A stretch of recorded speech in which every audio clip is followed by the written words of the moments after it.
When we're talking about the sumo deadlift, the first thing we're going to look at is stance width. And this is really what is most confusing for people. They're not sure, how wide should they go, how narrow should they go, and it's all about personal preference and really about finding what feels right for you and feels what best for you. And that's going to be different for everyone. And realistically, it might even change for you throughout your training career. So there isn't one definitive correct stance width.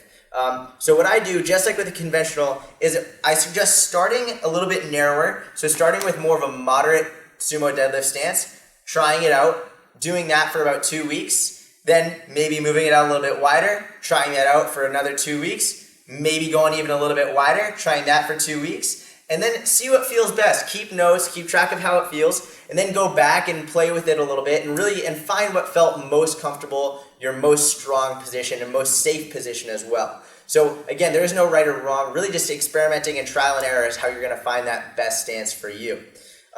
Once we get the stance width, we're going to come over to the bar, and first and foremost with the movement, again, just with the conventional deadlift, remember, we're not breaking with the knees, right? We're sending the hips back to the wall behind us, and this is even more of a hip dominant movement than the conventional deadlift. So again, when we're here, we're not going to break at the knees. The weight is going to be on the heels, not the toes. We're going to send the butt to the wall behind us, okay?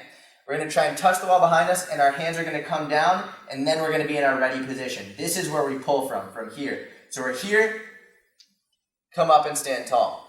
Now when we come to the bar, with the conventional deadlift, our shins, I suggest getting your shins about 1/2 inch to 1 inch away from the bar.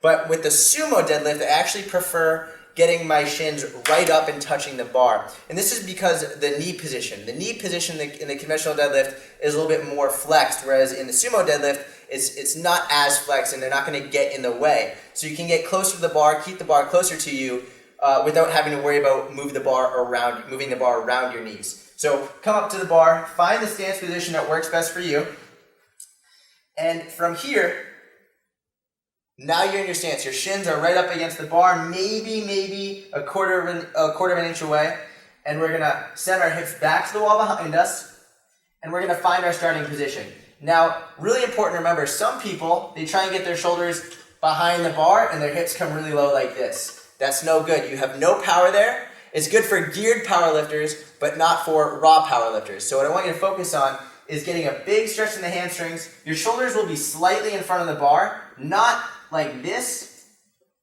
just like this, slightly in front of the bar, hips up high, and the idea is to keep your hips up as high as possible while maintaining a tall torso. So I want to be able to show my letters. If I have letters on my shirt, I want them to be able to be seen in front of me the entire time. So if a coach was standing in front of me, they should be able to read the letters on my shirt. So my hips are as high as possible while still keeping a tall torso. This is my starting position. Then from here, in the conventional deadlift, I push downward, right? I push the floor away from me.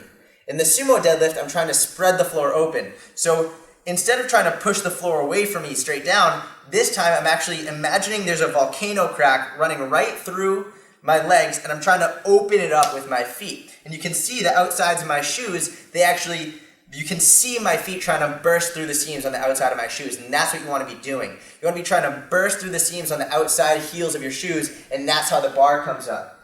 So you get in your position, a little bit wider, a little wider stance than the conventional, feet or shins just about touching the bar. You get in your position, torso tall, hips up high, spread the floor apart, come up and finish with the glutes. So again, and just like with the conventional deadlift, I'm not finishing with my back. I'm not excessively arching backward, hyperextending my lower back. I'm standing tall, locking my knees as hard and fast as I can, and finishing with the glutes.